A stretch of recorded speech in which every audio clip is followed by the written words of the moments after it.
It's really quite an extraordinary thing for me to sit here and watch women, in particular women, racing towards the doom of womankind. It was only when I got to university that I finally had the space and the freedom to write about everything that women had suffered over the centuries because of their inferior position in society. And now women, particularly women, are working like slaves to bring that back. Well, of course, the ones I'm thinking of won't be here to reap the consequences, but their daughters and granddaughters will.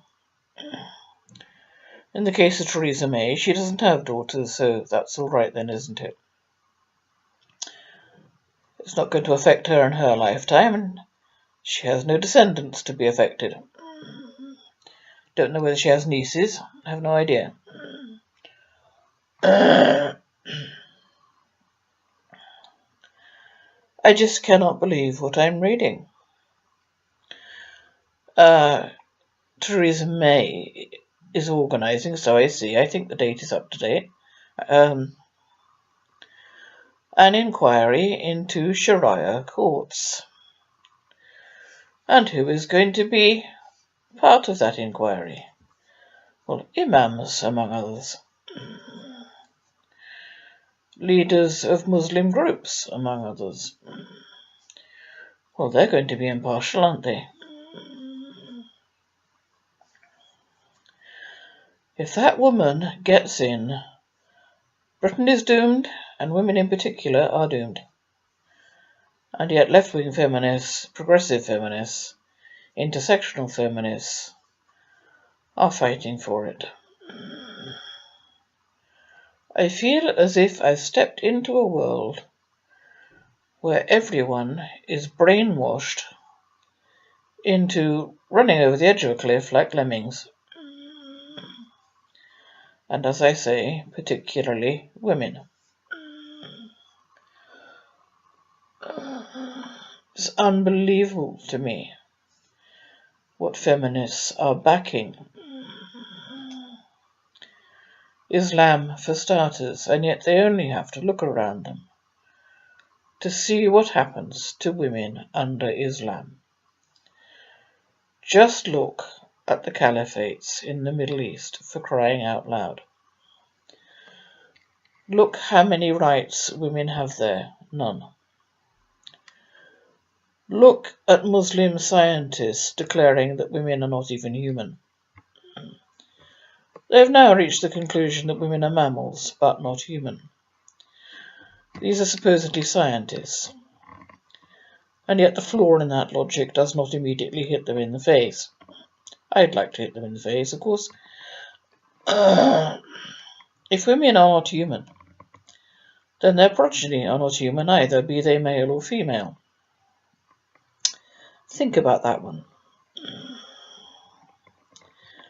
This is what Islamic women are up against. They are not considered human, and therefore it does not matter what is done to them in the eyes of Islam. Because does it go without saying that neither children nor animals have any rights either? It horrifies me to see that, in effect, Canada has just given the go-ahead to Islam because it's given the go-ahead to bestiality, i.e. the rape of animals. They are quite often raped to death, by the way, in case you don't want to think about that nasty little detail. But then so are female human slaves and little children under Islam, which Sharia May is promoting, as I say. And Hillary Clinton and Obama, of course Obama, I fully believe that he is in fact a Muslim.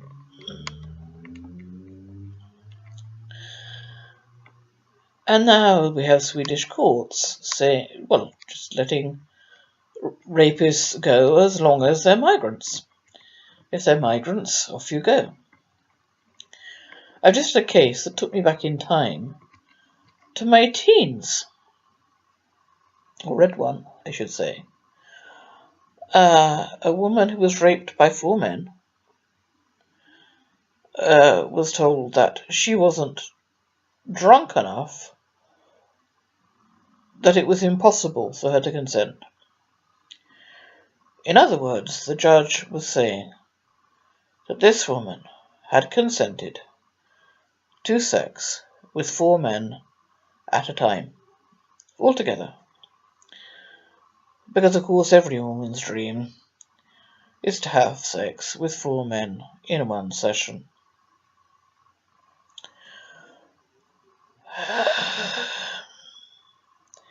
This is in Sweden today. The Cologne sexual attackers have likewise got off the hook.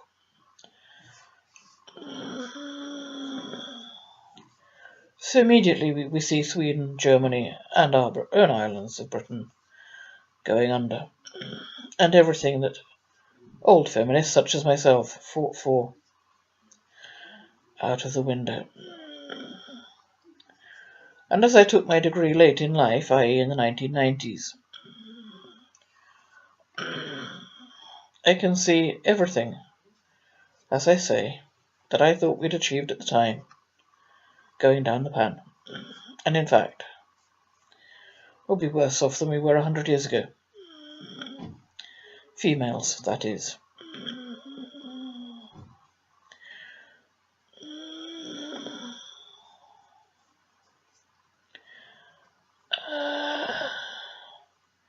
And a load of brainwashed females bringing it on.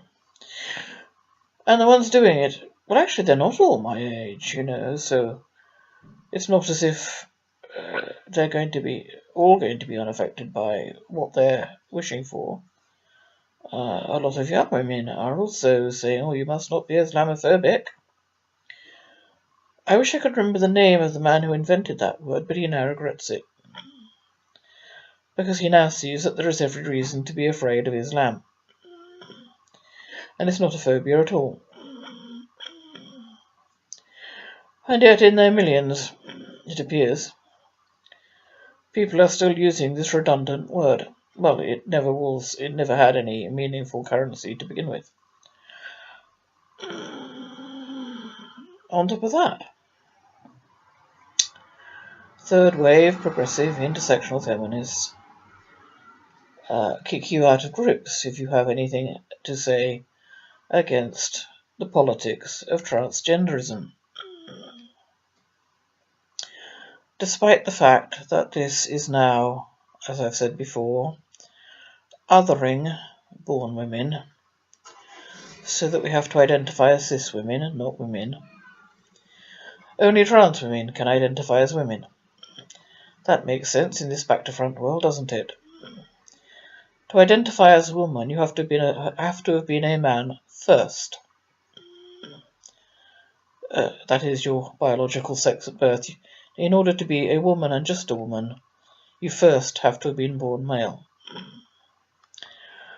If you want to call yourself a woman and you were born female, you can't do that. You have to say, I'm a cis woman.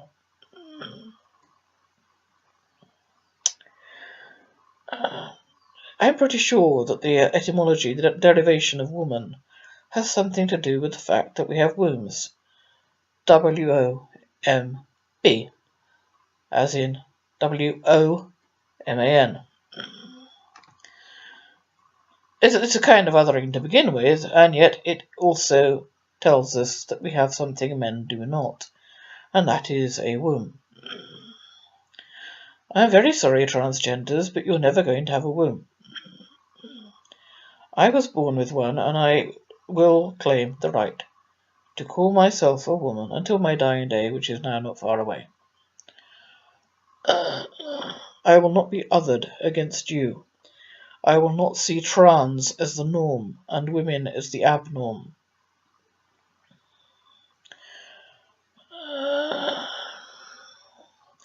because that also is undoing about a century at least of work on the part of women and first and second wave feminists. Actually, I don't think I can stand FB much longer. You generally don't see in the newspapers the things that you see on FB.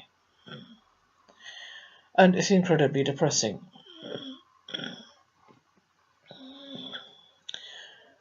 Even the idea that I'm going to die in a world which has stepped back in time, well, actually, it's not 100 years, is it? It's more like 1,400 years to the beginnings of Islam. The most vile, revolting, savage, barbaric religion there ever was. And of course, it's not just a religion, it's politics. It's law. It's their own laws which refuse to accept ours, our modern laws, which give women equal rights. Gosh, isn't that nice? Well, it was. Goodbye. Equal rights. Pat Condell has said it. He said it quite frequently, and I totally agree with him. And I am a feminist. And I am a woman. A woman, not a cis woman. And not a mammal, but not human. I am a human. I am a woman.